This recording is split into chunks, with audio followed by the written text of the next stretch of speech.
하나님의 축복의 주인공이 되는 길, 그것은 어렵지 않습니다.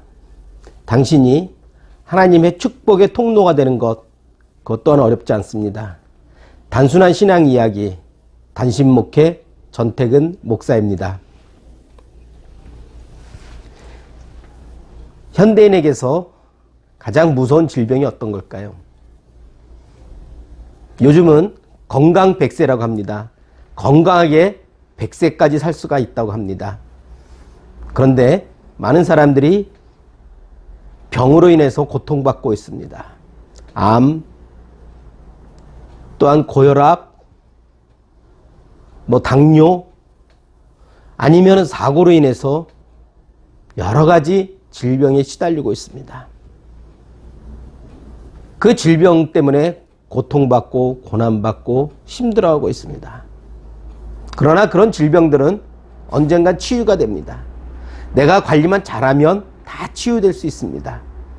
그런데 가장 무서운 질병, 그것은 바로 치매가 생각되지 않습니다.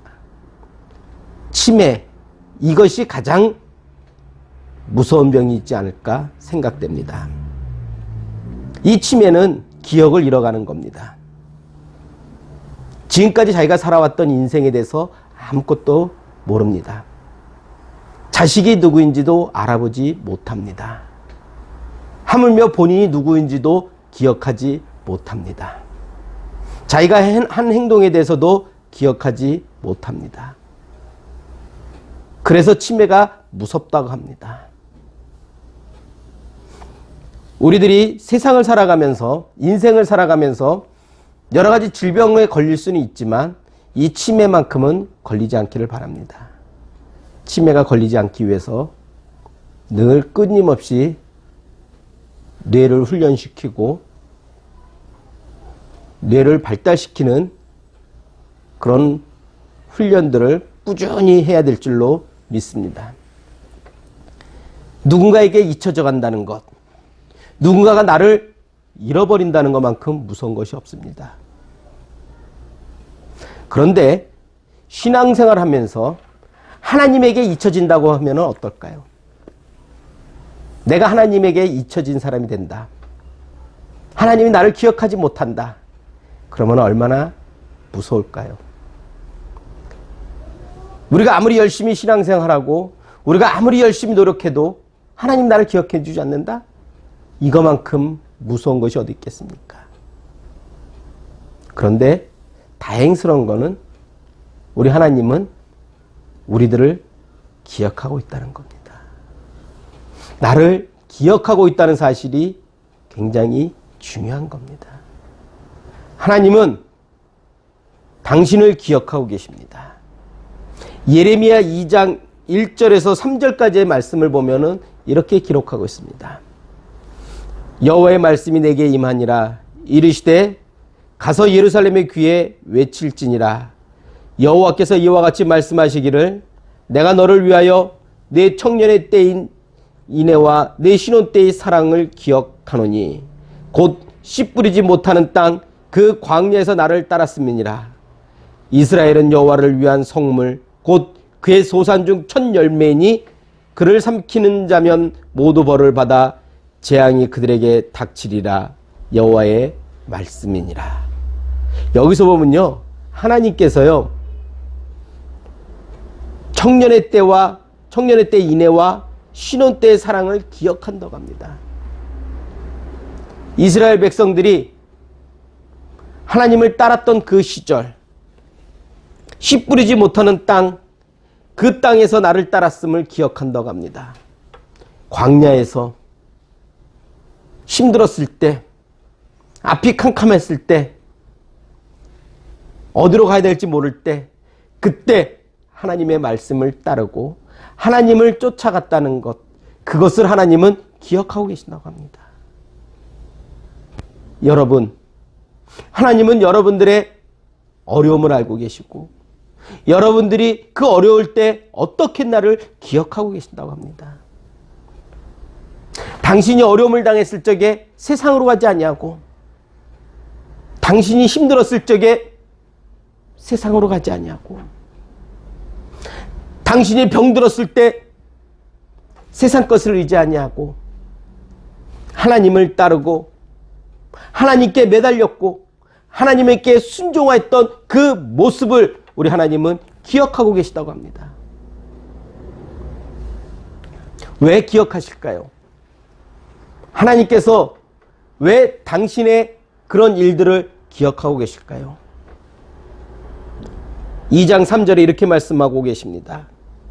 이스라엘은 여호와를 위한 성물 곧 그의 소산준 첫 열매니 그를 삼키는 자면 모두 벌을 받아 재앙이 그들에게 닥치리라. 여호와의 말씀이니라.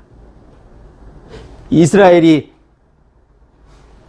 그 어려운 중에 하나님을 따르고 그 어려운 과정 속에서도 하나님께 순종했던 것을 잊지 않는 이유는 하나님이 이스라엘을 향하여 그는 나의 소산의 첫 열매라고, 하나님의 첫 열매라고 말씀하셨습니다.